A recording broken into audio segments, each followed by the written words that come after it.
Hello, my AP Lit kiddos.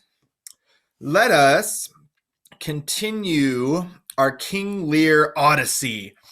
We have just Act 5 left, so let's get going. Today in this video, we're going to read Scene 1 and Scene 2 together because they're relatively short. So here is Act 5, Scene 1.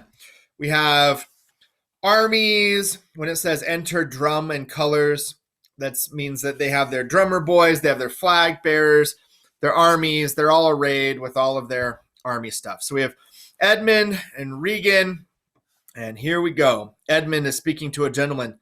Know of the Duke if his last purpose hold, or whether since he is advised by aught to change the course, he's full of alteration and self-reproving, bring his constant pleasure. Now, they are talking about the Duke of Albany, and they're worried about him because they don't know what side of this battle he's going to fight on.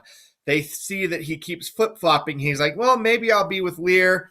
Maybe I'll be with you guys. I don't know. So he says, gentlemen, go find out what he's going to do. Now, Regan is hanging out with Edmund. Still not a good thing. We don't want these women hanging out with our villain, one of our villains. Our sister's man is certainly miscarried. 'Tis to be doubted, madam. Now, sweet lord, you know the goodness I intend upon you. Tell me but truly, but then speak the truth. Do you not love my sister? So we're going to highlight that one in green. Do you not love my sister?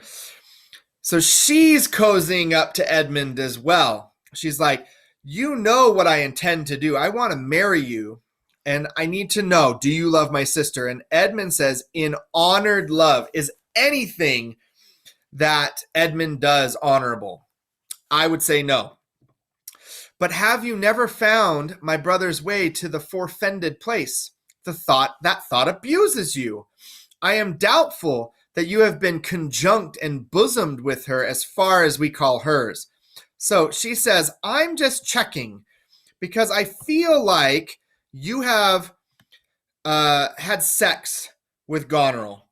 And that's what she's asking. Have you done it with my sister? Because if you've done it with my sister, then this changes, right? And he says, no, by my honor, madam. Now, remember, as just like we said up here, can anything coming out of Edmund's mouth be honorable? And so we don't really know. Maybe he did sleep with Goneril, and he's just lying to get his way. I never shall endure her. Dear my lord, be not familiar with her. So Regan says, I don't like her. Please do not sleep with my sister. Fear me not. She and the Duke, her husband. So now, more armies, drums, colors. Albany and Goneril come in. Goneril talks to herself, by herself first. I had rather lose the battle than that sister should loosen him and me. So there's all this sister drama going on now. So Goneril sees that Regan is next to Edmund. Maybe she even has her hand on his arm. And she says, I would rather lose this battle to King Lear than see Edmund marry my sister. Our very loving sister, well bemet. Sir, this I heard, the king has come to his daughter with others whom the rigor of our state forced to cry out. Where I could not be honest, I never yet was valiant for this business. It touches us as France invades our land. Not bolds the king with others whom I fear, most just and heavy cause make oppose. Sir, you speak nobly. Why is this reasoned? Combined together against the enemy, for these domestic and particular broils are not the question here. So Goneril proposes we take Regan's army, the Duke of Cornwall's army, which Edmund is leading right now, and Albany's army, and put them together. We fight against France and we'll win, right? And then we'll sort out the political stuff after the battle. Let's then determine with the Ancient of War our proceeding. I shall attend you presently at your tent. So Edmund and Albany go to Albany's tent to make their battle plan. Sister, you'll go with us? No, 'tis most convenient. Pray go with us. So Regan is saying, come on, go with us. We don't want you to be alone so that you can plot against us, right? So Goneril says this aside. Oh ho, I know the riddle. I will go. And so they all begin to exit. So Edgar comes in dressed as a peasant again, and he walks up to Albany.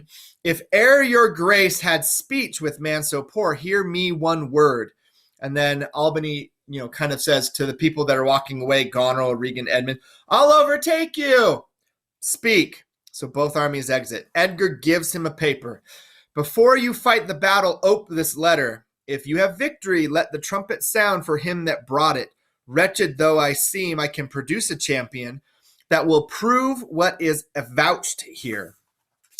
If you miscarry, your business of the world hath so an end, the machination ceases, fortune love you.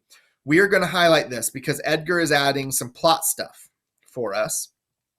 What Edgar is saying is, before you go to battle, open this letter so that you can see what's going on. This is the letter that he found on Oswald, right? When he killed Oswald. And it tells all the stuff that Goneril is trying to get Edmund to kill Albany. And he says, after the battle, I want you to do a trial by combat for Edmund. This is an old idea where sometimes we didn't have time to get together to have a trial, and so we would do a trial by combat. And if God was on your side, you would win the trial by combat. And we saw this a lot in shows like Game of Thrones. They would call for a trial by combat, and you could fight yourself, or you could have somebody else fight for you. And if you won, then you're innocent, right? That's what he's asking for. Stay till I have read the letter. I was forbid it. When time shall serve, let but the herald cry, and I'll appear again. And so he exits. Why, fare thee well, I will o'erlook the letter. So now Edmund walks in. The enemy is in view. Draw up your powers. And he gives him a paper. Here is the guess of their true strength and forces by diligent discovery. But your haste is now urged on you. We will greet the time. And Albany leaves, right? He's going to go read the letter. Now, Edmund is all by himself. So now he can go into evil arch villain mode. And he's going to tell us our plan. To both these sisters have I sworn my love, each jealous of the other as the stung are of the adder. Which of them shall I take? So he's telling us right now, I did this on purpose. I wanted these women to fight over me. Both, one, or neither. Neither can be enjoyed if both remain alive. To take the widow exasperates, makes mad her sister Goneril, and hardly shall I carry out my side, her husband being alive. Now then, we'll use his countenance for the battle, which being done, let her who would be rid of him devise his speedy taking off. As for the mercy which he intends to Lear and to Cordelia, the battle done, and they within our power, shall never see his pardon. For my state stands on me to defend, not to debate. So here is his plan. He's, number one, considering which of the two sisters he wants to marry. He says, if I marry Regan, the widow, I can't really enjoy my power because Goneril will be mad, and I'm worried about Goneril. She has more power than her sister. But if I marry Goneril, then I have to get rid of Albany. So he says, we'll see what happens on the battle. Maybe Albany will die, and it'll make my whole plan easier to put forth. The other thing he says is that Albany has decided that in the battle he's going to capture Lear and Cordelia if he wins, and then he's going to show them mercy, right? He's going to let them go free. And Edmund says that's not what's going to happen. So if we win, I have to capture Lear and Cordelia, and I'm going to kill them, because if I kill them, then I get to move up the ranks. All right, so that's scene one. Let's go ahead and start going to scene two. So we have an alarm, enter drums and colors. There's armies all over the place. We have a battle happening in the background. We can hear ching, ching, ching, ching. Ah, I'm dying. Ah, blah, blah. Right? So here we go. Edgar and Gloucester. And Edgar's not pretending to be poor Tom anymore. Here, Father, take the shadow of this tree for your good host. Pray that the right may thrive. If ever I return to you again, I'll bring you comfort. Grace go with you, sir.